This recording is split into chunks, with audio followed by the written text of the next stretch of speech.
تشدو بسرور وقلوب يغمرها النور. الكل يناجي خالقه برحاب البيت المعمور بنفوس تشدو بسرور وقلوب يغمرها النور. الشيخ القاسم البني حفظه الله تعالى وصدق الله qui va traiter la première conférence intitulée « Et si j'étais ton âme, que dirais-je » Cette conférence résumera une série de maladies du cœur et qui résumera de manière générale le colloque dans son entièreté. Sur ce, je vous souhaite une excellente soirée et une bonne conférence pleine de profit et pleine de sagesse. Et je lui cède la parole. فليتفضل الأستاذ الفاضل بالقاسم البني مشكورا مأجورا. الحمد لله إن الحمد لله نحمده ونشكره ونستغفره ونتوب إليه ونعوذ بالله من شرور أنفسنا ومن سيئات أعمالنا. من يهده الله فهو المهتدي ومن يضلل فلن تجد له وليا مرشدا. ونشهد أن لا إله إلا الله وحده لا شريك له هو ولي الصالحين والمتقين. ونشهد أن محمدا عبده ورسوله صلى الله عليه وعلى آله وأصحابه ومن تبعهم وسلك طريقهم بإحسان إلى يوم الدين. ثم أما بعد، أيها الإخوة الكرام، أيتها الأخوات الفاضلات، أحييكم بتحية الإسلام، فالسلام عليكم ورحمة الله تعالى وبركاته. Mes frères et mes sœurs en islam, donc je vais essayer d'introduire ce sujet qui touche la parole de l'âme, qui touche quelque chose qui est intérieur en nous-mêmes, même si on n'arrive pas à le matérialiser, mais on le ressent. Allah subhanahu wa ta'ala le décrit dans plusieurs versets et passages du Coran, où cet état d'âme, il l'a décrit sur 3 états. ثلاث مراتب أو 3 مقامات. النفس الأمارة بالسوء, l'âme qui incite au péché ou à la déviation. النفس اللوامة, النفس اللوامة, c'est l'âme qui a toujours le remords et le regret, qui revient, qui est perturbée, elle fait un péché, mais aussitôt elle est dans le remords et l'amertume. Et puis la 3e âme, al-nafs al-mutma'inna, l'âme qui est dans la paix et la sérénité. Cette âme-là, elle est avec Dieu subhanahu wa ta'ala en totale concordance, comme le rappelle un certain nombre de versets. Wa hadi al-nafs, cette 3e, chacun d'entre nous espère que celle-ci habite son cœur à tout jamais. Et dans ce sens, avant de continuer, j'ai écrit un petit mot. Inch'Allah, je vais le rappeler tout de suite par rapport à ceci.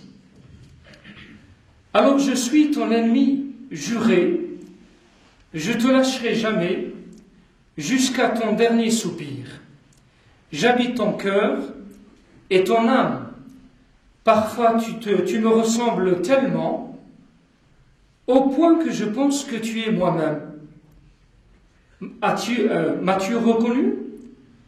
Je suis toujours sur le guet. À la moindre inattention de ta part, je passe à l'attaque, je charge, je te désarme et puis je te donne le coup fatal. J'aimerais tellement habiter ton cœur, c'est mon refuge préféré, mais parfois je suis chassé par une lumière qui habite ton cœur, que tu puisses dans les sources de ton Seigneur. À chaque fois que tu vas faillir, je suis comblé, je suis satisfait, je suis toi-même. Ce jour-là, tu es mon préféré. Tu ne connaîtras aucun répit, je n'abandonne jamais. M'as-tu reconnu? Le Coran, le hadith du prophète sallallahu alayhi wa sallam, la prière et les assemblées du dhikr sont tes alliés pour toujours. Mais pour moi, ce sont mes ennemis à jamais, pour toujours. Je suis ton bonheur. Je t'aborde toujours en progressant. Je t'aborde en douceur Mes invitations à la tentation sont fréquentes et incessantes, mais toujours intenses. Mes offres sont abondantes et je te fais croire que je suis ton ami, ton fidèle, ton inconditionnel. Mais en fait, je suis ton pire ennemi. M'as-tu reconnu? As-tu oublié que j'ai fait à tes parents? Pourtant, je leur avais juré que l'arbre du paradis était délice et éternité. Quelle ruse et quelle tromperie! Cependant, vous les humains, presque toujours vous tombez dans le piège. Comme je suis content le jour où ton âme me salue. Ce jour-là, elle se détourne de son Seigneur, elle est immorale et pervers. M'as-tu reconnu? Le plus aimé d'entre vous est certainement celui qui se met facilement en colère, toujours en mauvaise humeur. Il devient vulgaire, son cœur, je le vide de sa foi, alors il ne connaîtra que turpitude et désobéissance et désarroi. Mais l'élu d'entre vous, le meilleur, est celui qui passe à l'acte regrettable et dommageable. Celui-là, il va commettre les grands péchés, il va associer, il va forniquer, il va tuer, il va voler, il va mentir. C'est le jour de l'apogée, comme le jour où le couple, mari et femme, dans la loi de l'islam, vont divorcer. C'est un des plus beaux jours de ma vie. M'as-tu reconnu? Je connais tes secrets, tes penchants et tes passions, ta faiblesse et ton désespoir. Je suis ton ennemi, je suis ton secret, je circule dans ton cœur comme le sang. Je connais ton âme mieux que quiconque, à l'exception du Seigneur, de l'omniscient, l'omnipotent. M'as-tu reconnu? Je connais ton âme et tes états d'âme, elle qui connaît la paix et la sérénité, celle-là, elle m'échappe, elle est protégée et bénie par son Seigneur. Ma préférée est celle que je domine, elle m'obéit sans résister, elle est dans la tourmente, elle est le péché, elle est dans la déviation et dans l'oubli, elle est dans le désespoir et la colère. Cependant, la troisième, elle est amertume et remords, regret et espoir. M'as-tu reconnu? Je suis l'orgueil, je suis la calomnie, je suis l'ostentation, je suis la jalousie, l'hypocrisie, le soupçon, les cœurs corrompus, je suis les ténèbres de ce monde, je suis l'obscurité des cœurs, je suis la colère, je suis la violence, je suis les dégâts des mots, je suis le viol, je suis tout simplement la tentation de ce monde. M'as-tu reconnu? Naturellement, nous sommes en train de parler de Ash-Shaytan la'anahullah, et après je vais parler d'un autre, Inch'Allah, mais ça sera à la fin de cette intervention, bi'idnillahi subhanahu wa ta'ala. Donc ce qui est important en guise de cette introduction, c'est des mots que j'ai écrits comme ça à la va-vite, qui m'ont semblé partir dans mon cœur afin de parler à mes frères de ce redoutable ennemi qui est Shaitan. Mais naturellement, ce n'est pas le seul, comme vous le savez. Il y a également dans nos cœurs quelque chose qui nous habite, qui est toujours avec nous.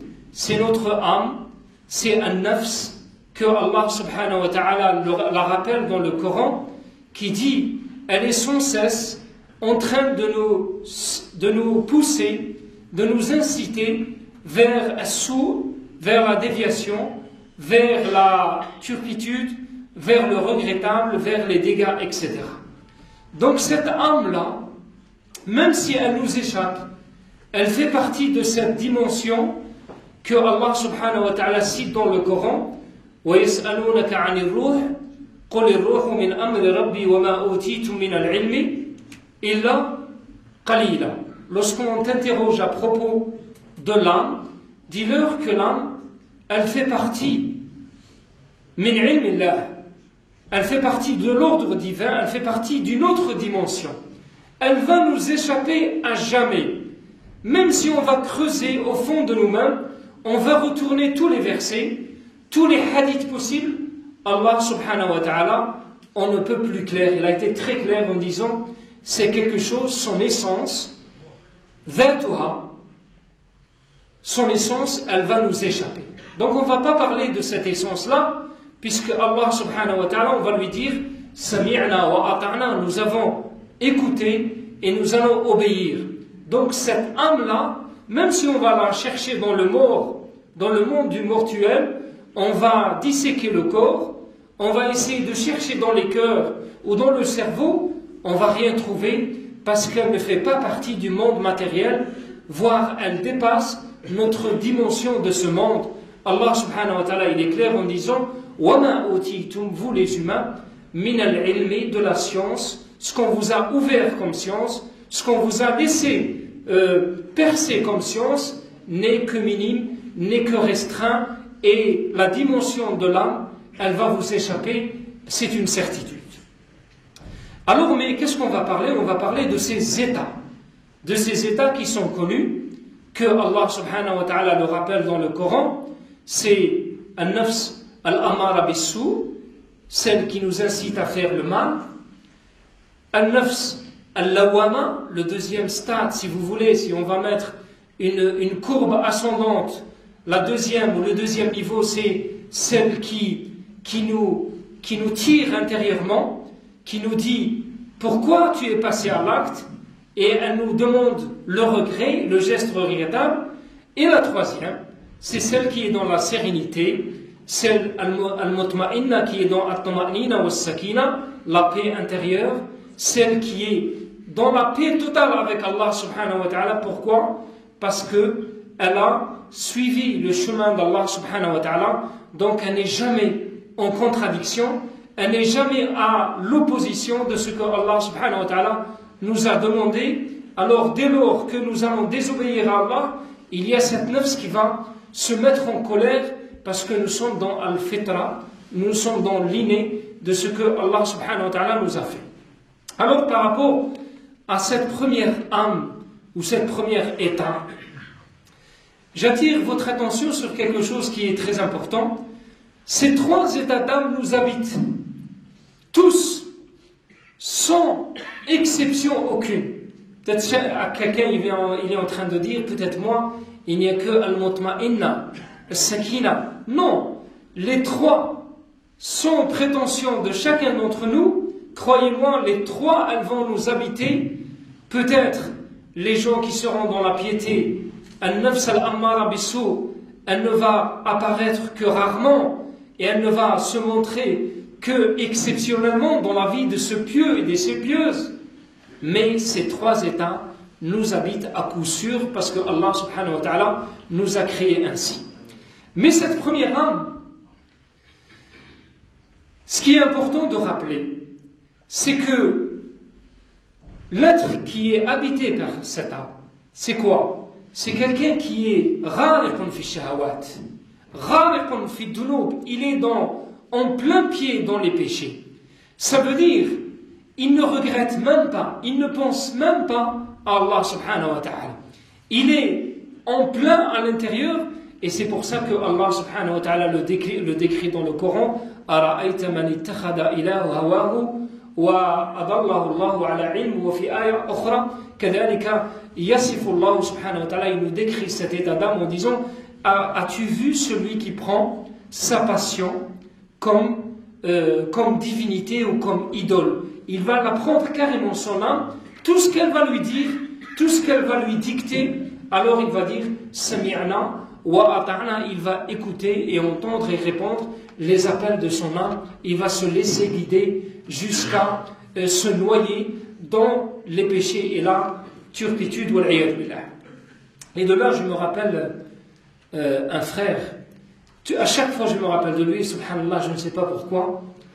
Et c'est un rappel dans le regret, wallah, dans le regret total. C'est un frère d'origine, je me rappelle, marocain. Il est mort jeune, il avait dans les trentaines, 37 ans peut-être, encore jeune, masha'Allah, il est venu dans cette vie. Et puis il ne faisait pas la prière. Il est mort sans prière. Naturellement, c'est quelque chose qui est saisissant. Pour chaque croyant, lorsqu'il lit le Coran, il lit les hadiths du prophète sallallahu alayhi wa sallam, aussitôt on a peur. Lorsqu'on se rappelle qu'on peut mourir sans prière, c'est quelque chose de dramatique, vraiment qui peut être le pire du pire. Après, naturellement, l'association d'Allah subhanahu wa ta'ala, parce que l'association, Inna Allah la yaghfiru an yushraka bih wa yaghfiru ma duna dhalika liman yasha. En deçà de ce péché, Allah il peut donc pardonner à qui il veut subhanahu wa ta'ala. Fayadkhulu fil mashi'a hadha al-insan. Pourquoi je rappelle ceci? Parce que un proche de lui, il le voit dans le rêve après sa mort. Qu'est-ce qu'il voit dans ce rêve? Et vous savez bien que les rêves font partie de Khisal al-Nubu'a, font partie des caractéristiques de la prophétie. Parce que le prophète sallallahu alayhi wa sallam, dans ce sens, il dit al-Nubu'a sittun wa arba'una khisla, yani lam yabqa minha illa ar-ru'ya salihah. Il ne reste parmi ces 46 caractéristiques de la prophétie qu'une seule. C'est quoi? C'est le songe véridique ou le songe vertueux, ar-ru'ya salihah. Celui-ci, qu'est-ce qu'il voit? C'est un proche, il voit ce proche, celui qui est mort, il est en train de lui parler. Naturellement, nous, on ne va pas le juger. C'est très important de rappeler tous les frères et les sœurs qu'on ne peut pas juger, même si l'acte en lui-même, il est grave. Mourir sans la prière, c'est quelque chose de dramatique.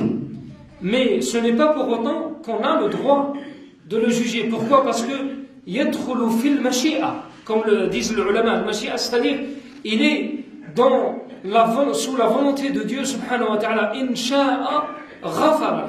Si Allah veut, il peut lui pardonner. Bi'idnillahi subhanahu wa ta'ala. Wa nas'alu lahu Allah subhanahu wa ta'ala al-maghfira wal-afu wa li jami'il mu'minina alladhina matu inshallah. Alors, qu'est-ce qu'il lui dit dans le rêve?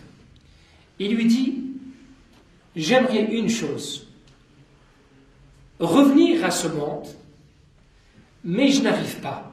Il y a quelque chose qui m'empêche de venir. Vraiment, c'est quelque chose qui est dressé comme un obstacle impénétrable, insaisissable. J'aimerais venir à ce monde, revenir au monde, pour faire une chose. C'est rattraper ce qui est passé. Parce que Allah nous rappelle dans le Coran que tous les morts, sans exception, même les vertueux, aimeraient bien revenir à ce monde. Aimeraient revenir, rattraper un laps de temps. Ils vont demander un sursis auprès d'Allah subhanahu wa ta'ala. Ya Allah, donne-moi 10 minutes. Certains vont dire 15 minutes, une demi-heure, juste pour faire ceci, demander pardon, libérer mon compte, faire tel virement, au sadiq fi sabilillah, les gens à qui j'ai lésé et j'ai porté préjudice, à qui j'ai volé de l'argent, même si c'était un emprunt, mais je ne l'ai pas restitué parce que mon âme, elle a aimé cet argent, et etc. J'aimerais revenir, mais c'est trop tard. Et cet homme-là, il a vu que son ami ou son proche voulait revenir, mais c'était impossible. Car Allah subhanahu wa ta'ala, il dit dans le Coran, la kalla innaha kalimatun huwa qailuha wa min wara'ihim barzakhun ila yawm yub'athun. Parce que lorsqu'on va demander le sursis, qala rabbi irji'un la'alli a'malu salihan fima taraktu. Allah, j'aimerais bien revenir pour que je puisse consacrer un acte ou une bonne action ou une bonne œuvre de ce que j'ai délaissé, de ce que j'ai raté dans ma vie. Allah il dit أَوَلَمْ نُعَمِّرْكُمْ مَا يَتَذَكَّرُ فِيهِ مَنْ تَذَكَّرَ وَجَاءَكُمْ النَّذِيرُ. Est-ce que nous ne vous avons pas laissé sur terre pendant une certaine vie, 30 ans, 40 ans, 50 ans, 20 ans, 70 ans pour les uns et les autres? Alors, ça n'a pas été suffisant pour vous rappeler et exécuter ce que Allah subhanahu wa ta'ala vous a demandé de faire, parce que vous n'avez pas été créé que pour la distraction ou le divertissement ou les déviations ou bien la fornication et tous les péchés qu'on connaît, mais on a été créé d'abord et surtout pour adorer Allah subhanahu wa ta'ala. même si l'intensité de la vie de tous les jours nous le fait oublier. On est tous les jours rappelés, trempés dans ce monde, on est dans l'oubli et la distraction, parce qu'on est dans cette intensité totale que la vie nous appelle tous les jours, à chaque matin, mais ça n'empêche que nous avons été créés, que nous avons un rendez-vous certain, qui est inéluctable, incompressible, qui est certain, le jour de la rétribution, le jour de la rencontre d'Allah subhanahu wa ta'ala, le jour où Allah va nous demander des comptes certains et sans aucun doute. Donc, je n'ai cité cet exemple pour dire à chacun d'entre nous, attention avant qu'il ne soit trop tard, avant que chacun d'entre nous va dire « Oh, hélas, j'aurais dû faire ceci », mais ça sera trop tard, et c'est pour ça qu'il y a le rappel pour chacun d'entre nous. On essaie de se rappeler dans Al-Dhikr, dans les conférences, dans Mujalasat al-Salah, et dans la multiplication des assemblées de Al-Ilm, dans la récitation du Coran, dans la prière. Toutes ces assemblées, toute cette multiplication, elle fait de nous qu'on sort de temps à autre de ce monde intense qui nous engloutit dans l'oubli et la distraction. Wallahu subhanahu wa ta'ala huwa al-musta'an. Et puis, qu'est-ce qu'on doit faire contre cette âme? Alors, le premier remède, comment sortir de cet état? Parce que al-nafs al-lawama, c'est plus simple.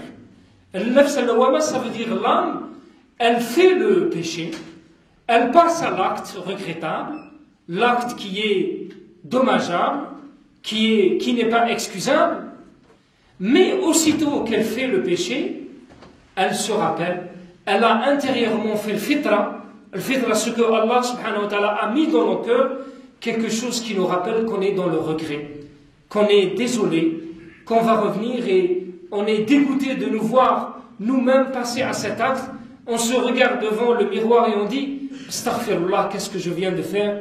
Je viens de faire quelque chose d'inadmissible, je viens de faire quelque chose qui n'est pas acceptable aux yeux d'Allah subhanahu wa ta'ala. Comment aurais-je la pudeur, comment aurais-je le courage de le regarder en face et de faire la prière? » Naturellement, il y en a certains qui vont tomber dans la ruse de Shaitan.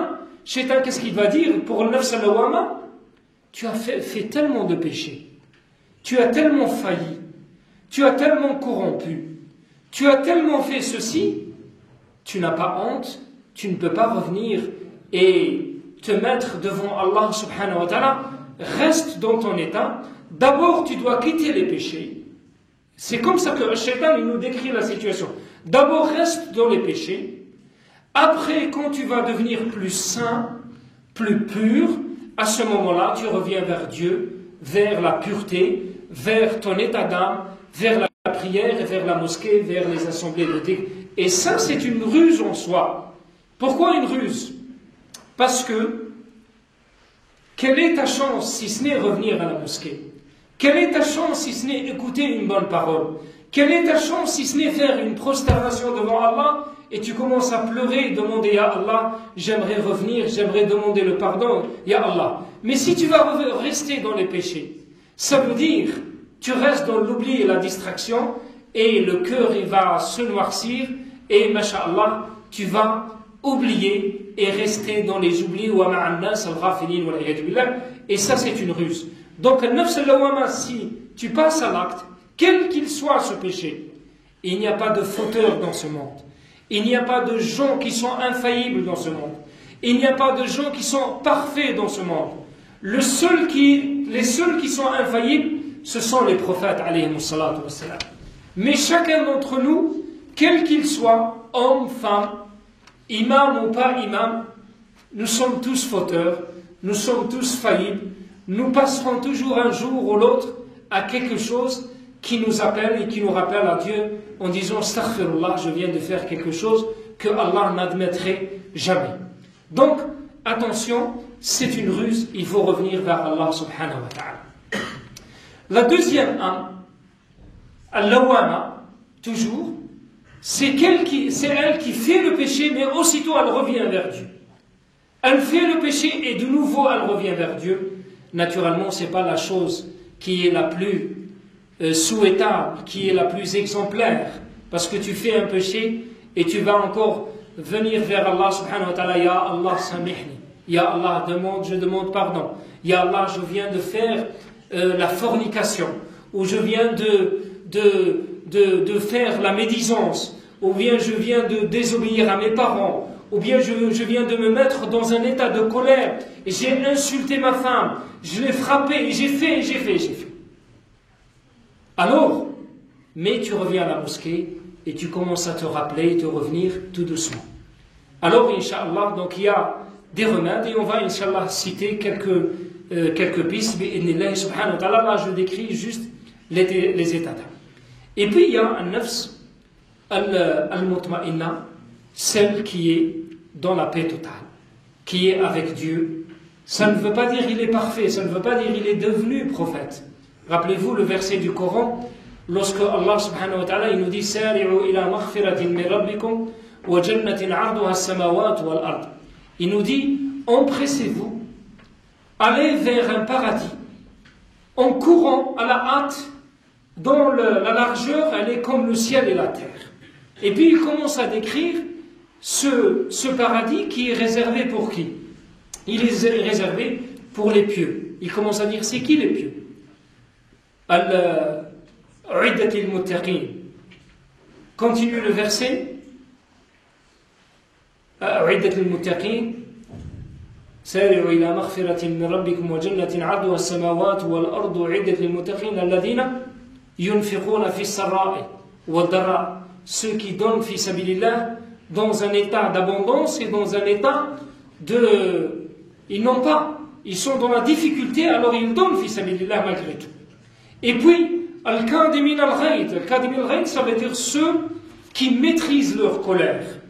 Ils sont dans un état de colère, ils voient des situations où normalement ils se déchaînent, ils commencent à insulter, ils commencent à se mettre en colère comme des volcans, mais masha'Allah alayhim, qu'est-ce qu'ils font? Ils vont maîtriser, ils vont surpasser, ils vont engloutir, ils vont, comment dirais-je, ils vont maîtriser tout simplement la situation. Et ça, Wallah la ilaha illallah, ce sont les grands de ce monde. Les gens qui arrivent, je dis bien les gens qui arrivent devant leurs enfants, devant leurs épouses, ou devant leurs époux, devant leurs ennemis, ou devant un shaitan, ou devant quelqu'un qui va te provoquer. Ces gens-là, ce sont les grands de ce monde. Wallah la ilaha illallah, ce sont les gens qui vraiment ils disent, ils peuvent dire nous sommes forts, nous avons quelque chose, nous puisons notre force dans la piété et dans la foi et dans les sources que Allah subhanahu wa ta'ala nous donne. C'est ça la force de l'humain. Et dans ce sens, le prophète sallallahu alayhi wa sallam, il dit laysa al-qawi bis-sur'a walakin al-qawi alladhi yamliku nafsahu 'inda al-ghadab. Mais le qawi, le plus fort d'entre vous, c'est celui qui se maîtrise pendant les moments de colère, lorsqu'il est dans un état de colère. Tu me dis le temps comme ça pour que je gère. Donc voilà, donc pour certains, masha'Allah alayhim, ce sont des gens qui se maîtrisent, qui sont en paix avec Allah subhanahu wa ta'ala.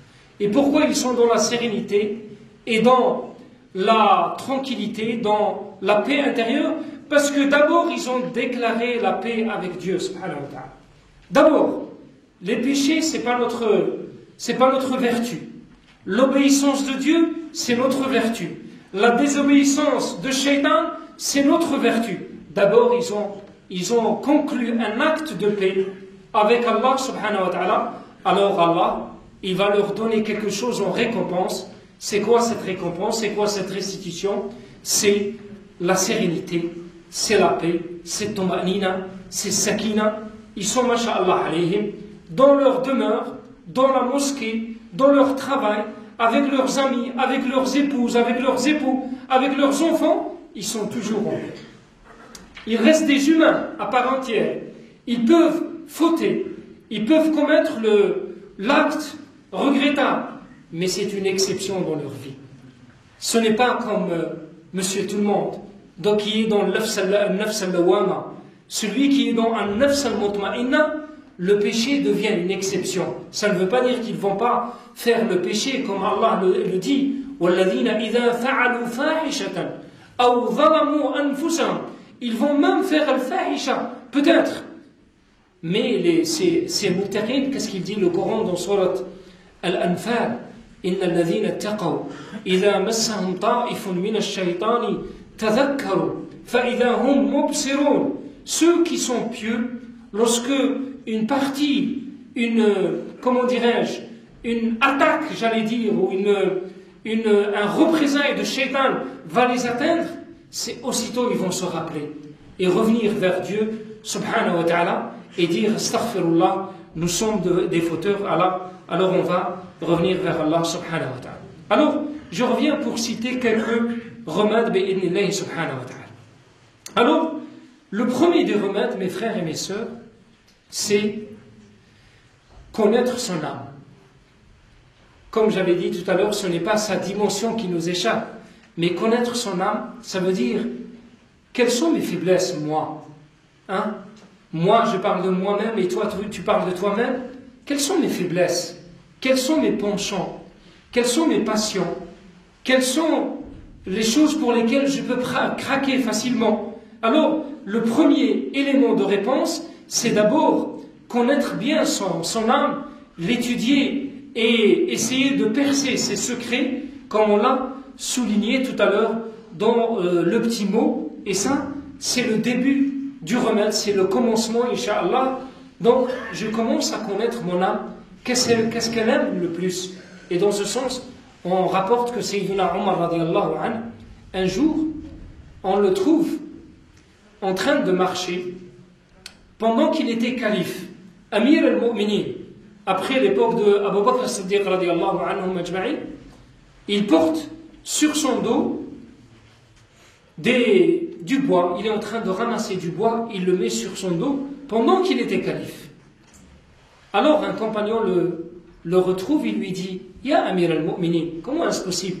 Tu es le calife des musulmans, tu es le chef des croyants, tu es, j'allais dire, le président d'un territoire immense. Comment est-ce possible tu es en train de faire ça? Alors il lui dit: tout simplement parce qu'aujourd'hui mon âme, elle m'a parlé. Mon âme, elle m'a dit quelque chose. Parce que l'âme, elle nous parle. Il y a un hadith al-nafs.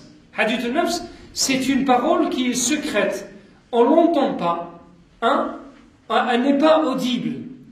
À lui, elle n'est pas audible. Mais le cœur l'entend bien. Il l'entend parfaitement. Al-nafs al-ammara bisou, elle nous incite, elle nous souffle quelque chose, elle nous inspire des choses. Elle est totalement en communication et communion avec nous-mêmes. Mais nous, on ne va pas l'entendre. Mais on le sait, lorsqu'elle nous incite quelque chose, et on est dans la ferveur, on est emporté, on aimerait bien revenir vers Dieu, mais parfois, le shaitan, il nous tire, et elle nous emporte, et on est dans la tourmente totale, et on n'arrive même pas à se retenir. Ça, on est en plein hadith al-nafs, et dans l'extase totale, wal-iyadu billah. Alors, ce hadith al-nafs, comme je viens de dire, al-waswasa, qui nous parle intérieurement, qui nous incite le mal, qui nous montre le chemin de la déviation, qui nous indique le chemin du péché, alors elle nous parle, et c'est pour ça que le premier élément qu'on doit savoir, c'est nos âmes intérieurement, comment elles nous disent et elles nous parlent, Inch'Allah, subhanahu wa ta'ala.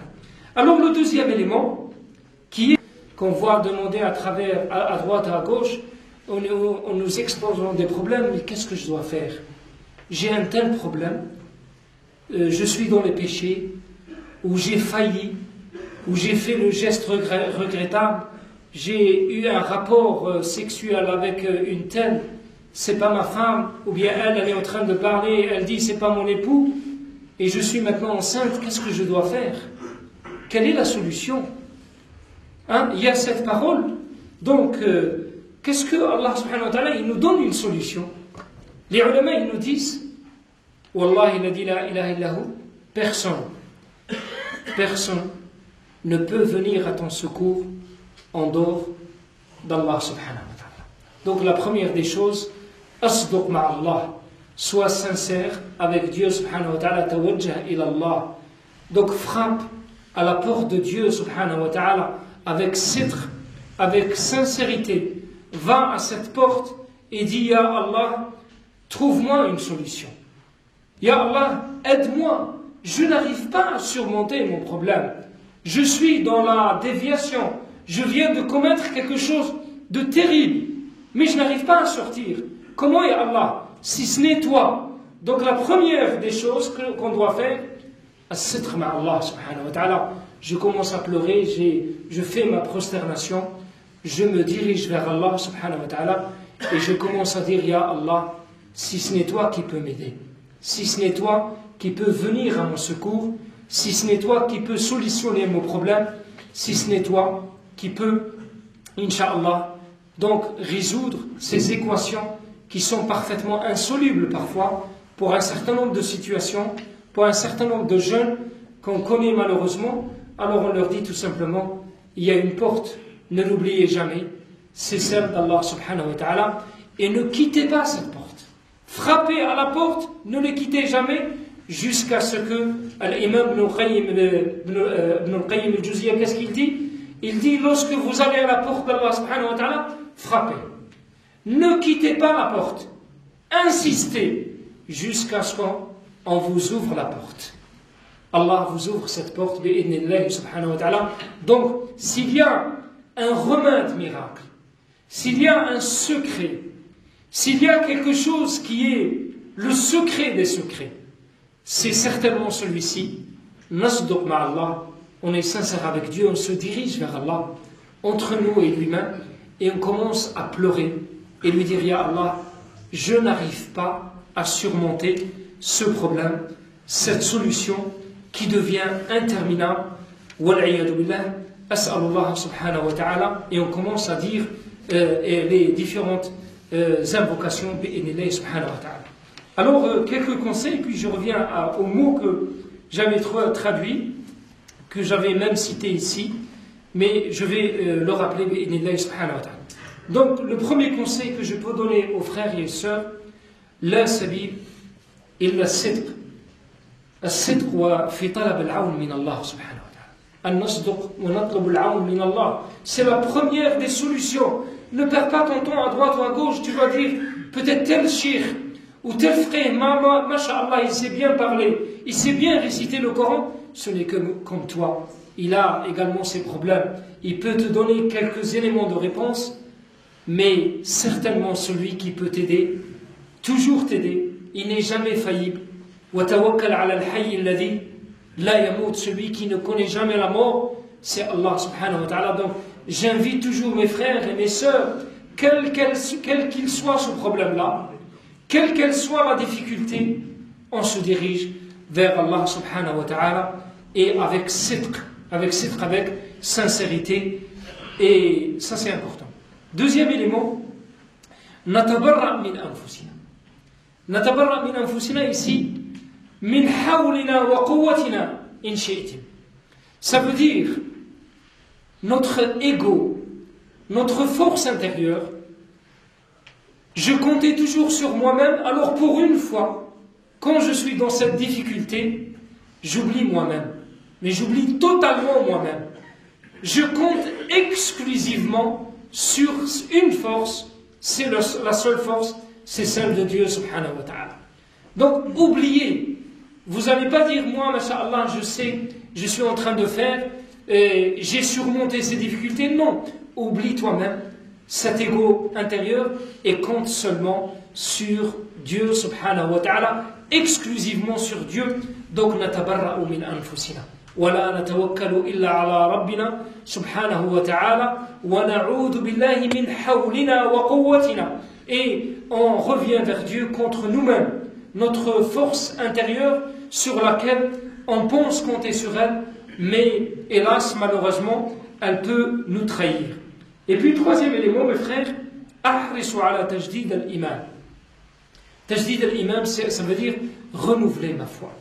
Parce que dans ce monde, le monde dans lequel nous vivons, il n'est jamais constant. Rien n'est immuable. Tout est en dynamique.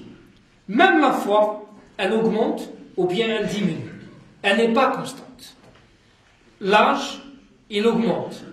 La santé, elle diminue. Ou bien pour le bébé, elle va augmenter. L'argent, il augmente ou il diminue. Même si tu as l'impression que tu as la même quantité d'argent, mais en valeur, il va augmenter ou diminuer. Rien dans ce monde qui reste constant à lui-même, jamais.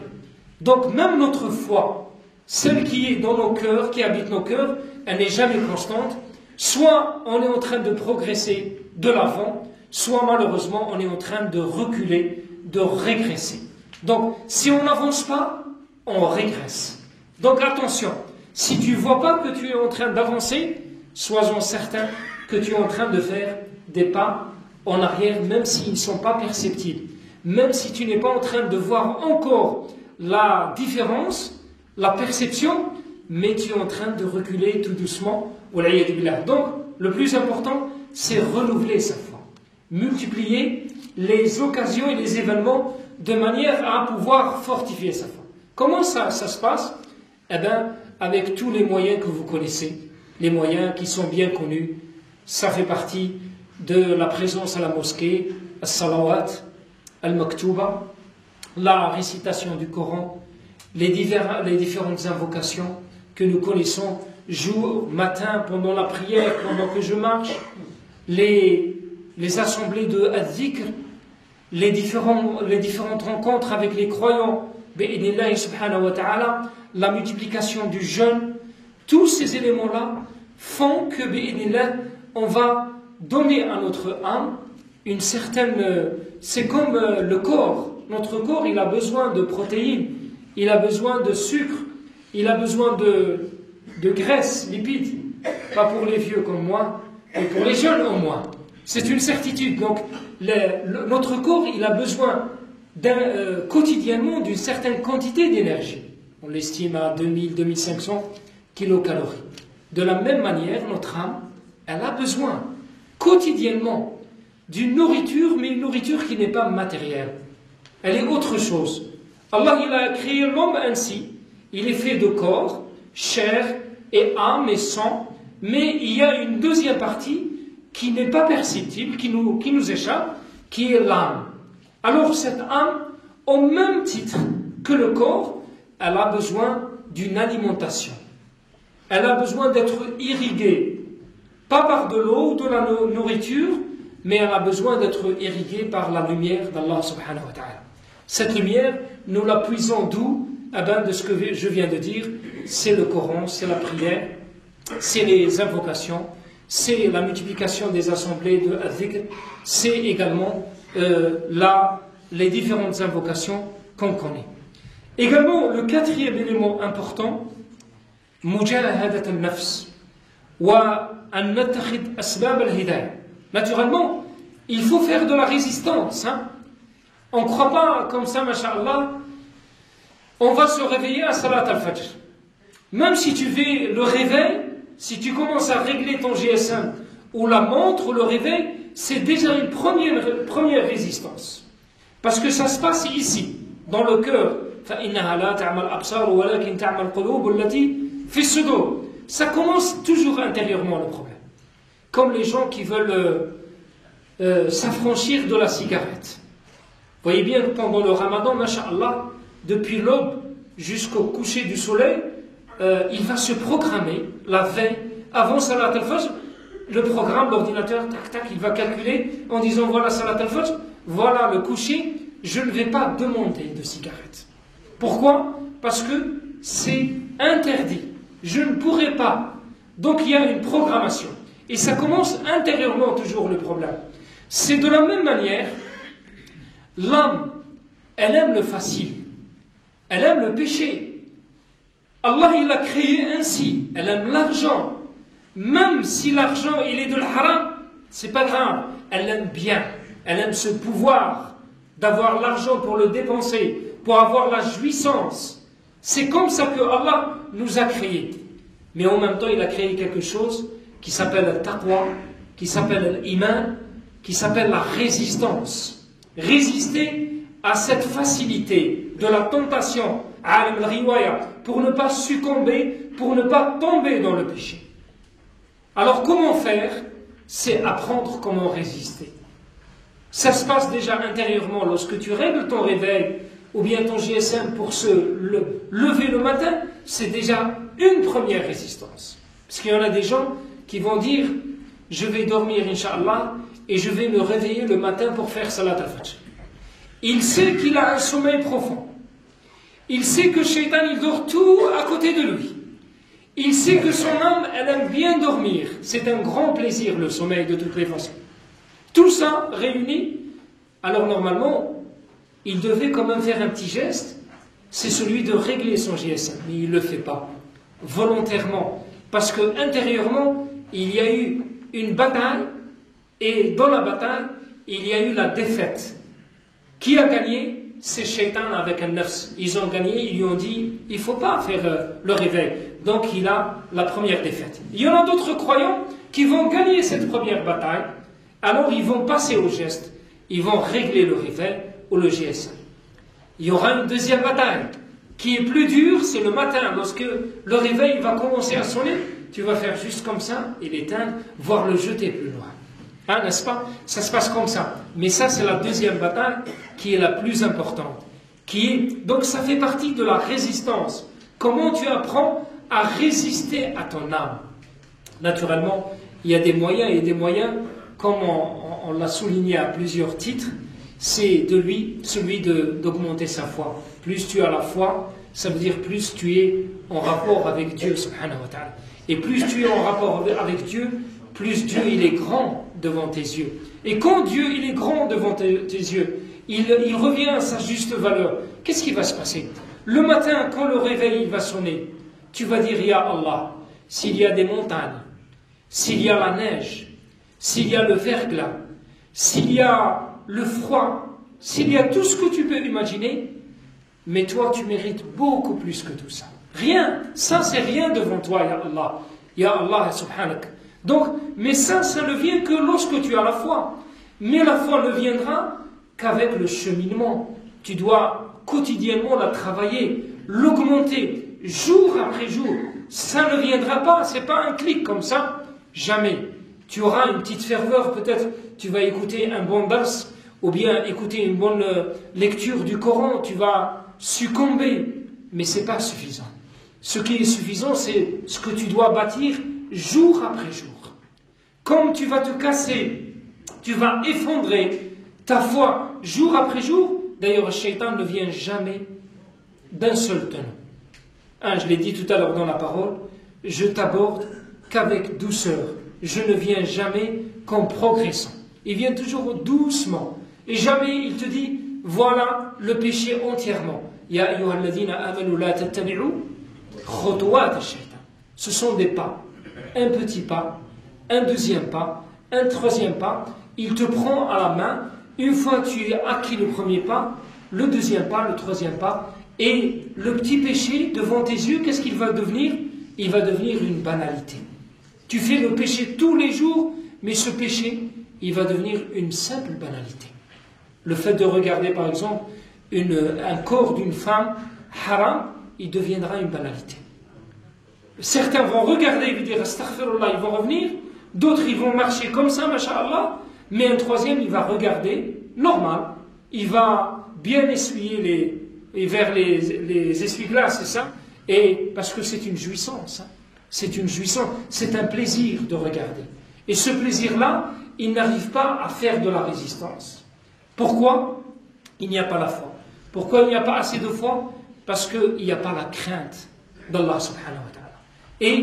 Mais ça se bâtit jour après jour, et étape par étape, pierre par pierre, tu dois donc consolider et faire ta fondation, Inch'Allah. De la même manière, l'inverse, comme je viens de dire, tu peux effondrer ta foi et Shaitan va te prendre par la main, pas par pas, jusqu'à ce que le péché va devenir pour toi quelque chose qui est normal et banal, mais ce n'est pas une fatalité. Tu peux revenir, bi'idhnillah subhanahu wa ta'ala, comme j'avais dit, rien n'est constant. Si tu ne descends pas, tu es en train d'augmenter. Si tu n'évolues pas, tu es en train de régresser. Donc attention, mais tu peux inverser le cours.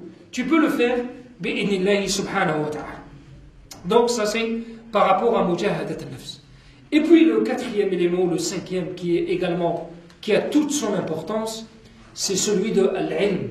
Al-ilm, c'est le savoir, ou la connaissance, ou l'apprentissage. Al-ilm dans son sens le plus large. Même prioritairement, ça commence par al-ilm al-shar'i, la science de la religion islamique. Il y a beaucoup de sciences. Il y en a les sciences qui touchent directement, qui parlent de l'âme. Lisez Ibn al-Qayyim al-Juziyya, masha'Allah alayh. Lui, lorsqu'il prenait la plume, il disait Hadihi futuhat rabbaniya. Futuhat, Allah il va m'ouvrir, Inch'Allah. Il commence à prendre la plume et ça va sans cesse. Yani ata min Allah, subhanahu wa ta'ala. Alors, il y a beaucoup de gens qui ont écrit des choses merveilleuses qui donnent des guérissons sur l'âme.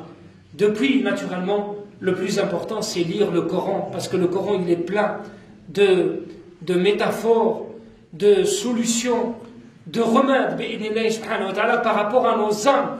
Qui connaît nos âmes si ce n'est Dieu, subhanahu wa ta'ala? Qui connaît, qui a créé, si ce n'est Allah, subhanahu wa ta'ala? Donc, l'ilm, c'est très important. Il va nous fortifier, il va consolider nos foi, il va yuzilu alayhi shubuhat kadalik. Les choses sur lesquelles nous avions des doutes, alors il va nous affermir la foi et il va nous faire dissiper également les doutes et les choses qui étaient dans la confusion. Et dans ce sens, Ali radiallahu anhu disait Al-mal tahrusuhu. L'argent, tu vas le surveiller. Il n'y a pas un être humain sur terre qui ne va pas surveiller l'argent. Ça n'existe pas. Sauf les fous. Les fous, ils n'ont pas, astaghfirullah, ils n'ont pas cette notion, parce qu'ils sont dans un autre monde. Je me rappelle, mon père me disait, attention, rahmatullahi alayhi, me disait, fais bien les choses, donne à chaque chose sa valeur. Et parfois je lui dis, mais celui-ci, peut-être, il me dit, il n'y a que les fous. Et il m'a raconté, je me rappelle, une petite histoire qui est très succincte. Il m'a dit, un jour je marchais en ville, et j'ai vu quelqu'un qui m'a semblé dans le besoin. Alors il a sorti de l'argent, il lui a donné. Alors ce fou, il a pris l'argent, il lui a renvoyé sur sa tête directement. Alors il m'a dit, ça c'est un fou. Celui-ci vraiment est un fou, alors attention de ce que tu fais. Alors là, le frère, il m'a dit stop. Il ne m'a pas dit 5 minutes ou 3 minutes. Il m'a dit stop. Là c'est vraiment... Et je vous dépasse ce qu'il a fait. Donc ça c'est entre moi et lui. Je peux faire même dua contre lui. Astaghfirullah, donc je plaisante.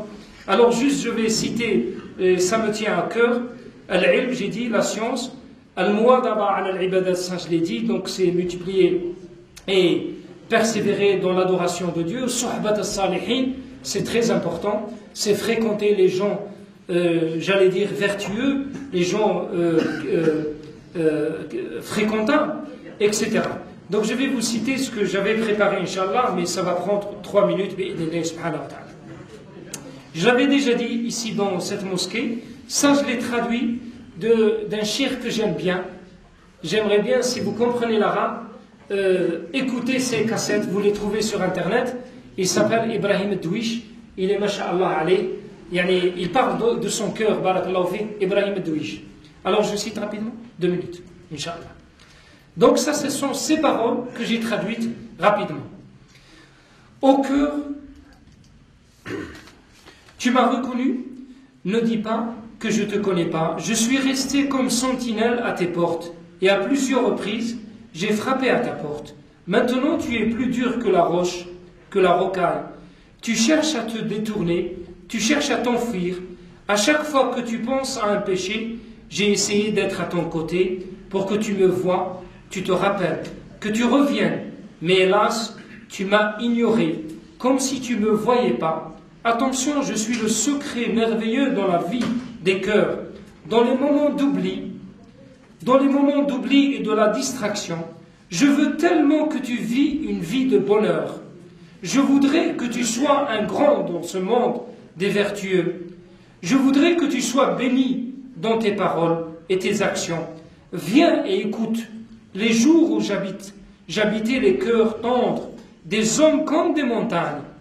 Mais, hélas, ils sont plus là. M'as-tu reconnu? Je suis le secret de ce monde. J'ai rajouté quelques mots.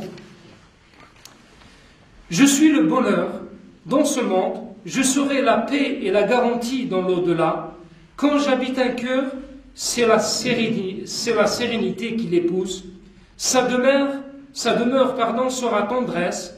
Sa subsistance sera licite. Son épouse sera joyeuse. Ses enfants seront le cadeau du ciel. Quand j'habite un cœur, je suis la tranquillité, la miséricorde, le sourire. Je deviens le pardon, le cœur pur, le cœur saint. M'as-tu reconnu? Je suis la piété. أنا تقوى الله سبحانه وتعالى فاللهم نسألك تقواها يا الله اللهم آتي نفوسنا تقواها فيعني هذا خير ما نسأله به ربنا سبحانه وتعالى أقول قولي هذا وأستغفر الله لي ولكم وسلم